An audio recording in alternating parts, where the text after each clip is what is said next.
Hello students, welcome.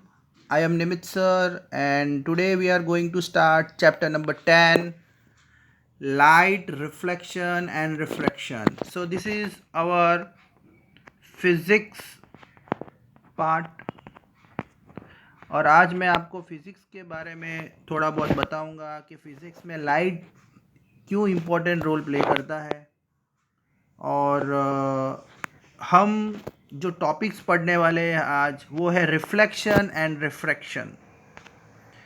सो आइए students एक एक करके हम सारे पॉइंट्स को डिस्कस करते हैं। सबसे पहले हम पढ़ेंगे लाइट के बारे में। लाइट इज़ अ एनर्जी, आपको पता होगा it is a one form of energy. So because of this energy जो हमें सनलाइट वगैरह से मिलती है, ये जो एनर्जी है वो हमें हमारे आसपास के जो भी सराउंडिंग्स एरियाज़ है उसे देखने की मदद करती है। जैसे आपको दिया हुआ है, we see a variety of object in the world. हमने हमारे आसपास ट्रीज़ वगैरह, रिवर्स, माउंटेन्स, बहुत सारी अनगिनत चीज़ें देखी है, पर ये सब हम क्यों देख पा रहे हैं? Because of this light energy.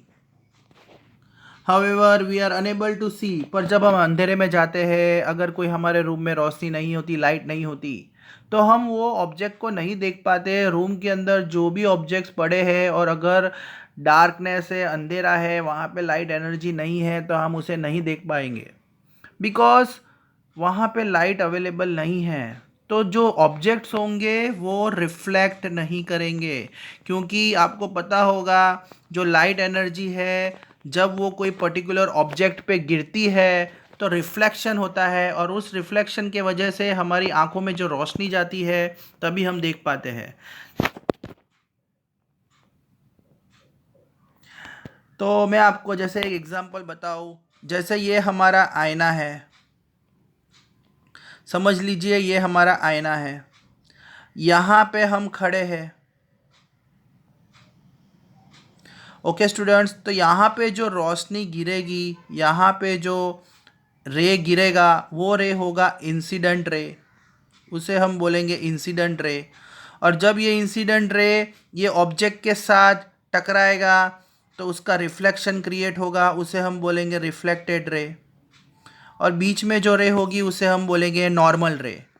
तो इंसिडेंट रे, नॉर्मल रे और रिफ्लेक्टेड रे, ये तीनों देखिए एक ही सरफेस पे रहेंगे।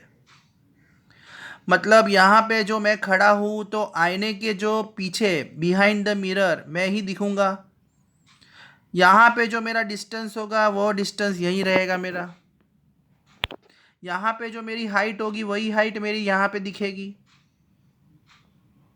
ओके स्टूडेंट्स, पर प्रॉब्लम ये होगा, ये जो इमेज होगा ना उसे हम बोलेंगे इन्वर्टेड इमेज, क्योंकि मेरा अपोजिट डायरेक्शन दिखेगा।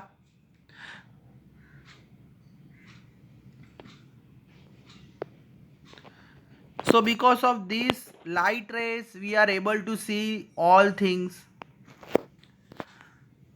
The reflected ray when received our eyes, जब हम ये reflected ray हमारी आंखें देख पाती है, unable to see things, मतलब अगर कोई रिफ्लेक्शन गिरता है, अगर ये मिरर है, suppose this is the mirror, और यहाँ पे जो लाइट एनर्जी गिरेगी तो यहाँ पे जो रिफ्लेक्शन क्रिएट होगा मिरर के पीछे, मिरर के पीछे जो रिफ्लेक्शन क्रिएट होगा वो हम देख पाएंगे। जैसे आपने देखा होगा, आपका जो राइट हैंड है, अगर आप मिरर में देखोगे तो उसका अपोजिट डायरेक्शन लेफ्ट में दिखाई देगा, और जो लेफ्ट है वो राइट में दिखाई देगा, क्योंकि मिरर के पीछे जो इमेज बनता है वो होता है इन्वर्टेड, अपोजिट। इसे हम बोलते हैं inverted image. Okay students, inverted image. और भी बहुत सारे एग्जांपल्स हैं, जैसे image formation by mirrors, twinkling of stars, beautiful colours of rainbow. जैसे मिरर में जो ऑब्जेक्ट बनता है उसका रिफ्लेक्शन दिखाई देता है। स्टार्स का ट्विंकलिंग होना, तो जब वो ट्विंकलिंग होता है तो उससे जो धरती पे रोशनी गिरती है वो रिफ्लेक्ट होके हमें दिखाई देती है। रेनबो के कलर्स से जो लाइट होगा उसका रिफ्लेक्शन दिखाई देगा। तो मतलब जो भी लाइट एनर्जी कोई ऑब्जेक्ट के साथ टकराती है तो उसका जो रिफ्लेक्शन गिरता है वही हमें दिखाई देता है।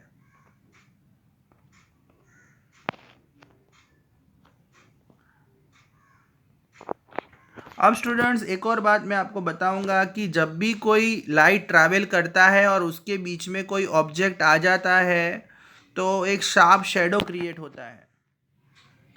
जैसे फॉर एग्जांपल ये बुक है, ये समझ लो ये हमारी साइंस की बुक है, और यहाँ पे अगर कोई लाइट गिरती है तो लाइट जब यहाँ पे गिरेगी तो इसके साथ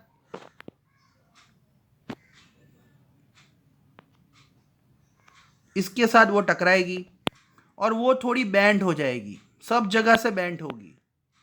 अब जब ये लाइट गिरेगी और बुक के साथ टकराएगी तो वो बैंड होगी, और जब वो बैंड होगी तो यहाँ पे जहाँ जहाँ वो लाइट पास होगी वहाँ पे उसका शैडो बनेगा।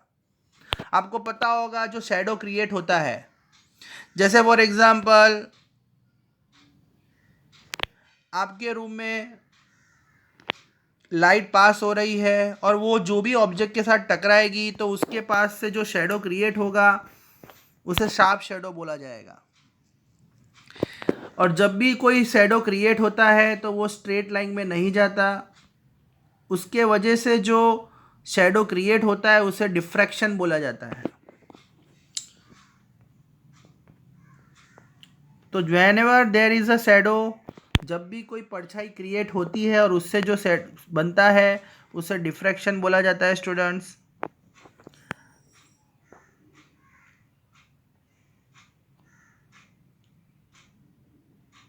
अब हम पढ़ेंगे स्टूडेंट्स नया टॉपिक जो मैं आपको नेक्स्ट वीडियो में कराऊंगा। Thank you.